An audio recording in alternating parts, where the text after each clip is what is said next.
Now, I believe it's about a week and some days since the late great Kevin Samuels passed away, and his death is still very, very shocking. So sudden and so sad, and my heart still goes out to him and his family during this difficult time. I don't know when the funeral is, or if they have already had a memorial.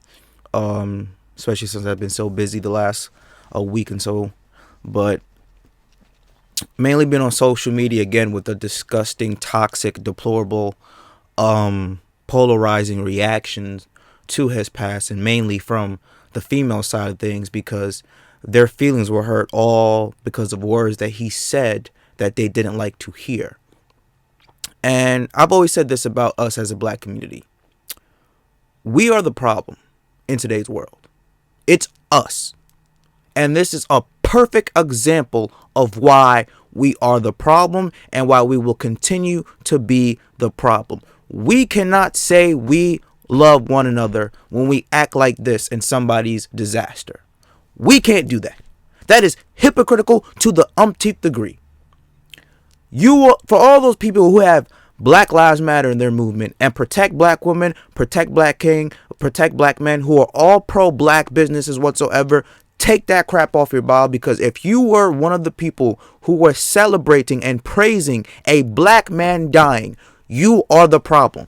And you are the reason why progress will never occur.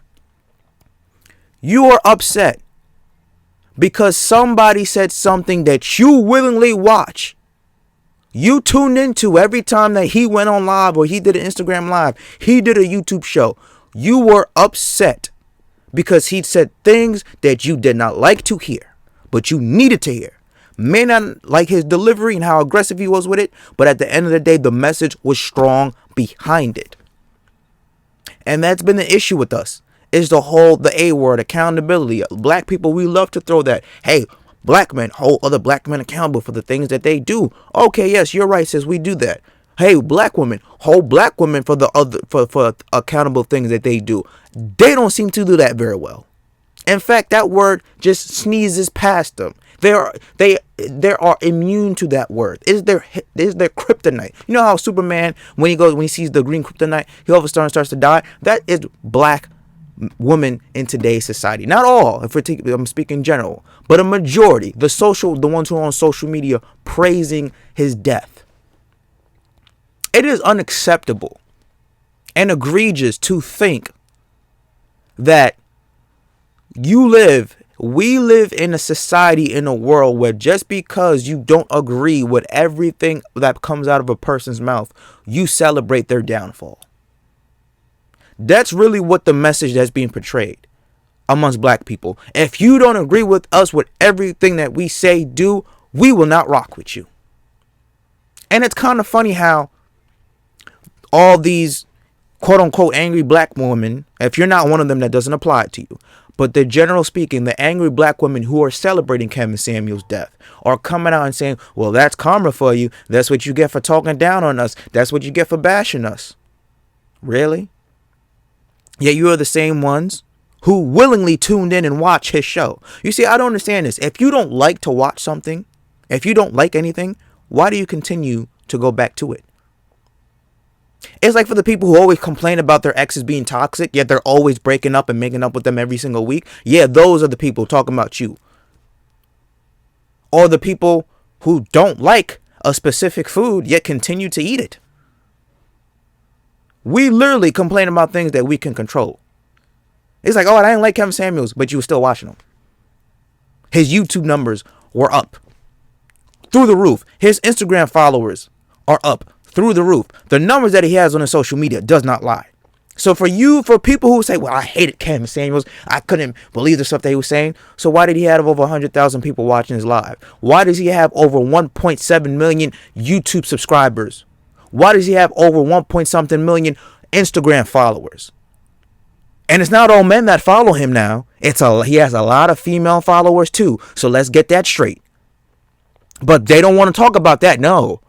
They don't want to talk about, no. Because, you know, they start to get tongue-tied when you mention that. Well, if you didn't like Kevin Samuels, why were you tuning into him? Oh, because I just want to see what he was going to say. No, because you were interested in what he had to say and knew the things that he was saying were correct. You see, I was in a live, in one of those Twitter spaces now that they have. And it was Kevin Samuels versus the People. That was somebody titled it. I joined it, and I had to listen to some of the things that were being said. It was a mix, black women and black men. And there was a black woman, who came out and said, well, she was asked a question. And she was asked a question, and the person said, well, you didn't know Kevin Samuels also came out men too. And there was I don't think it was semi-popular video where a dude was flat broke, had no credit, no job, still living at home with his mom, overweight, and he had to be in his mid-30s, early to mid-30s. He asked that woman, would you date somebody in that current situation if you're a boss chick? You're making over, she's like, oh, I'm making over 6 figures. I got my own business, this and that. So if you're in a position that puts yourself in a different category financially and mentally, would you date somebody who was lower than you, who was struggling? She said, yeah, I would. Called her out on her bullshit. No, you wouldn't. And it's been proven no woman who is making a lot of money, who has put herself in a position to be successful, dates down. Women never date down. They date equal or up. She just got caught lying. So I'm like, name me your past relationship that you've been in. She said, oh, she used to mess with rappers, professional athletes, college athletes, things of that nature. So how come you never mess with somebody who was struggling? Oh, well, they just never. No, they did come across you, but you didn't like them because they didn't have what to present to the table to you. You didn't like the backing that they had to you in terms of the potential to make money, the looks, or to support you to be quote unquote your yes man or whatever.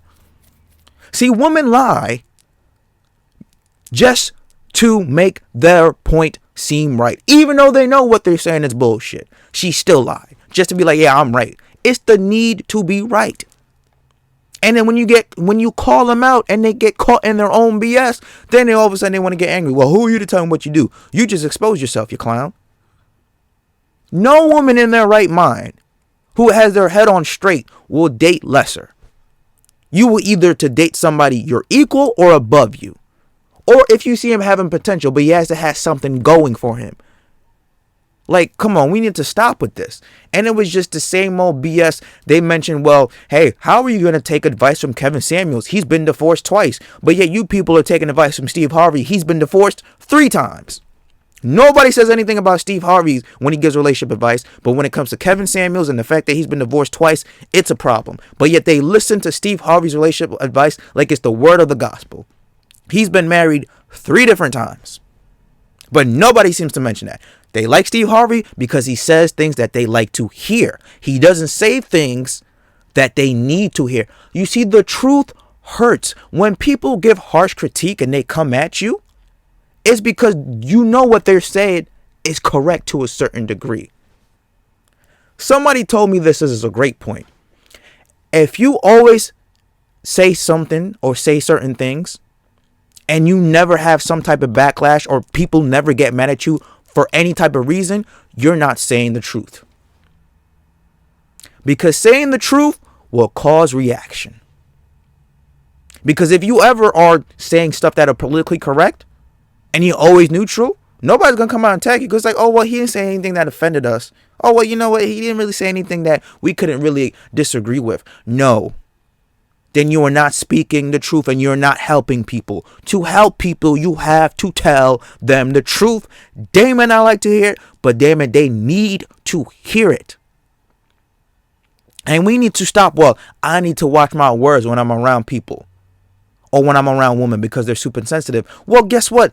That sensitivity, that emotional is the reason why you're in the same position as you were in last year or the year before, the year that. See, women are emotional creatures. They don't think off logic. They think off emotion. That is a proven fact.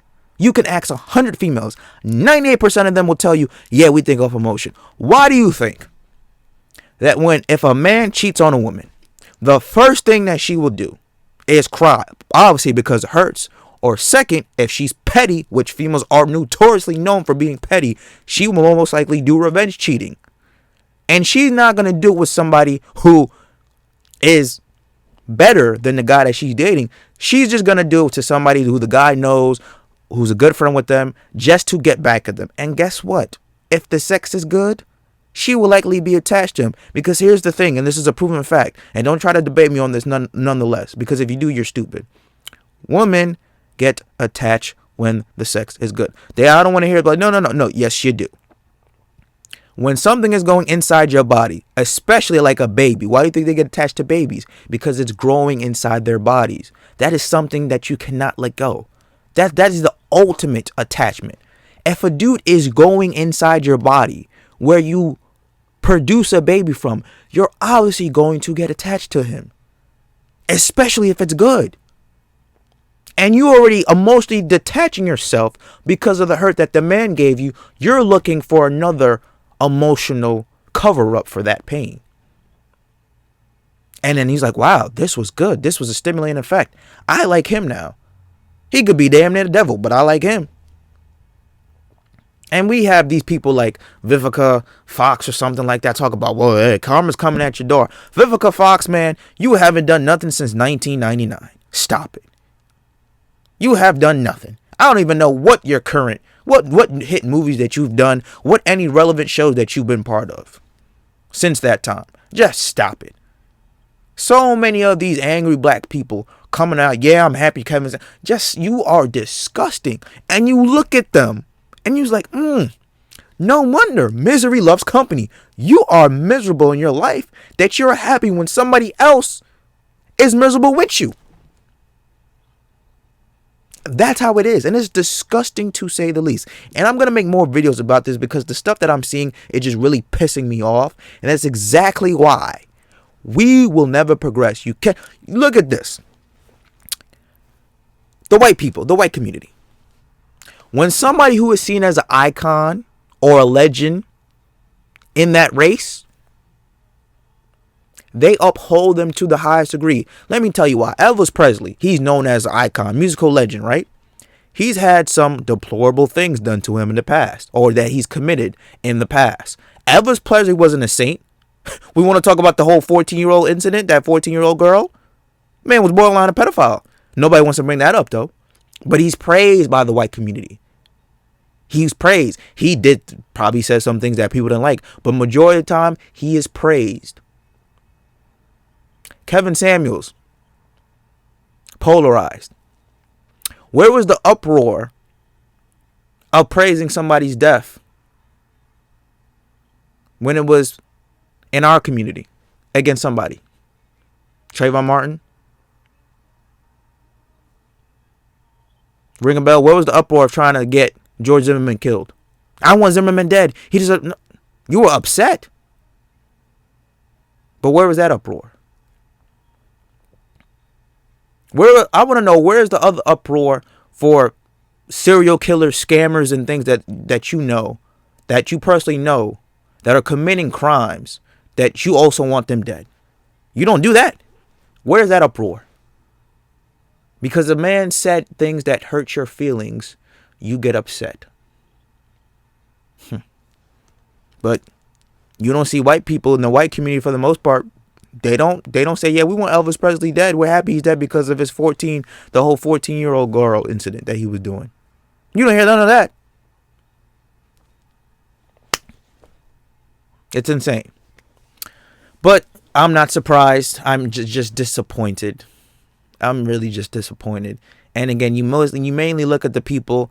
Social media has just warped their minds into thinking that you either believe everything that we say or you're against us.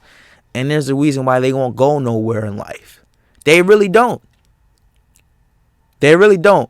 Stubbornness is a key for stagnantness. Because if you're stubborn, you don't improve. Only people who improve and elevate in life, both financially, mentally, physically, are people who are willing to take criticism and not be like, oh, it's hating. No, it's not hating. It's called hate. This is what you need to do to fix your shit so you can become better. Do it. All those people who are still in the same situation who hate Kevin Samuels are broke, still living at home with their parents if they're 30 older, have no type of relationship, talk about, oh, they don't need a man, or in a baby father situation where they got 1 kid, 2 kids, but they're not together with their baby fathers. But I could get to that in another video. Let me know what you guys think about what I just said. Worlds TV. Don't forget to like, comment, subscribe, and share this video out to everybody. I will see you guys next time. Peace.